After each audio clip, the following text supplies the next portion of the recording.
Hello everyone, আমি Mili and welcome back to my channel. তো সকালবেলা দুজনে বেরিয়েছি ঠাকুরনগর যাবো বলে, ঠাকুরনগর বারুণী মেলাতে। তো সেইভাবেই হাওড়া চলে এসেছি। হাওড়া থেকে শিয়ালদা থেকে ঠাকুরনগর ট্রেন ধরে ঠাকুরনগর স্টেশনে নেমেছি। তো নামার পর স্টেশনটার জাস্ট অবস্থা দেখো, এতটা ভিড়। প্রচুর ট্রেন বাড়ানো হয়েছে, তারপরেও এতটা ভিড়।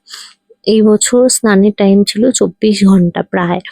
তো তবুও এত ভিড়। আগের দিন তো আসার সাহস করতে পারিনি, কিন্তু লাস্ট সময়ে আর কি, লাস্ট দিনে এসেছিলাম স্নানের জন্য। তো আমার মা, বোন, মামি সবাই এসেছিল। ওরা হাবড়া থেকে এসেছে, যেহেতু আমার বাড়ি হাবড়াতে, বাট এখন হাওড়া থেকে আসতে হলো আমাকে। তো দেখো, ট্রেনও যেতে পারছিল না আর কি, রেল লাইন থেকে এত লোকজন হাঁটছিল, মনে হচ্ছে ওখানেও একটা রাস্তা আছে। তো এই যে দেখো, সবাই মিলে যাচ্ছিলাম।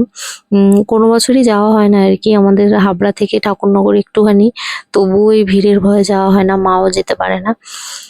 তো এই বছর মাই আর কি যেতে চাইছিল, ওই জন্য মায়ের জন্যই আর কি যাওয়া হচ্ছে আমাদেরও। তো আমরা যখন এসছি তখন প্রায় 8টা বাজে, স্নানের টাইম প্রায় শেষের দিকে। তবুও প্রচুর লোকজন স্নান করছে, তোমরা দেখো, মানে এতটা ভিড় এখনো।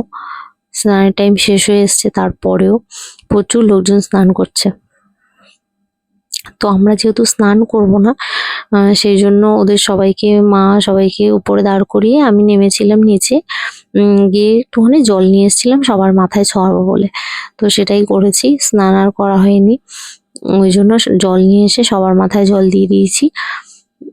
যেহেতু টাইমটা শেষ হয়ে এসেছিলো, ওই জন্য ঠাকুর দর্শন না করে আমরা আগে স্নানের ওখানে গিয়েছিলাম জল ছোঁয়াতে। তো সেটার পরেই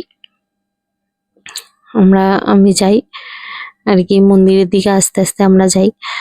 তো আমার মায়ের বাড়ি হচ্ছে বাংলাদেশে, যেখানে হরিচাঁদ ঠাকুরের বাড়ি ছিল, ঠিক তার সামনের বাড়িটাই আমার মায়ের বাড়ি। মানে আমার মায়ের জন্ম ওখানেই। তো আমার মা ছোটবেলা থেকেই ঠাকুর বাড়ির মানুষের সঙ্গেই আর কি বড় হয়েছে। পড়াশোনা করা থেকে শুরু করে, খেলাধুলো করা শুরু করে সবকিছুই আমার মা ঠাকুর বাড়ির লোকজনের সঙ্গেই করেছে। তো এখানে দেখো, আস্তে আস্তে চলে এসেছি মন্দিরের কাছে। এই যে বাজনার সাউন্ডটা, যে এটা শুনলেই এতটা ভালো হয়ে যায় মনটা, তোমরা জাস্ট বিশ্বাস করতে পারবে না। তো তোমরা একবার সাউন্ডটা জাস্ট শোনো, ঠিক আছে?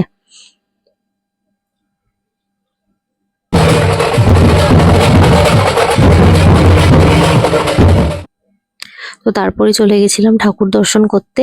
এই সেই হরিচাঁদ, শান্তিমাতা, সবাই একবার নমস্কার করে নিও। তারপর দেখো কত লোক এখনো আসছে, প্রচুর লোকজন। মানে টাইম শেষ হয়ে এসছে, তারপরও এত লোকজন। তো আমার এই দোকান থেকে এই মালা নিয়ে নিয়েছিলাম। আমার বাবা মা যেহেতু এই ঠাকুরের দীক্ষিত, তো এই আচার মালা নিয়ে নিয়েছিলাম। মা সবসময় পরে এই মালাটা গলায়। তো তারপরে মানে একটু মেলা ঘুরে, তারপর আর বেশি মেলা ঘোরা হয়নি, যেহেতু খুবই টায়ার্ড ছিলাম আমরা অত দূর জার্নি করে আসার পর। তো বেশিক্ষণ আর মেলা ঘোরা হয়নি। তারপরে ট্রেনে উঠেছি। ভেবেছিলাম প্রচন্ড ভিড় হবে, ভিড় ছিল। তারপর আমরা ভ্যান্ডারে উঠেছিলাম আর কি। তবু ভ্যান্ডারে একটু ফাঁকা ছিল, প্রচুর ট্রেন বাড়ানো হয়েছিল বলে। তো সবাই এখানে দাঁড়িয়েছে, দেখো বোনগুলো, ওর তো প্রচন্ড পায়ে ব্যথা করছিল, বসেই পড়েছে। তো তারপরে স্টেশনে, হাবড়া স্টেশনে না নেমে আমরা নেমেছিলাম অশোকনগরে। তো সেখান থেকে আমার বাড়ি হেঁটে যেতে টাইম কম লাগে, তো হাঁটতে হাঁটতে সবাই মিলে বাড়ি চলে এসেছি।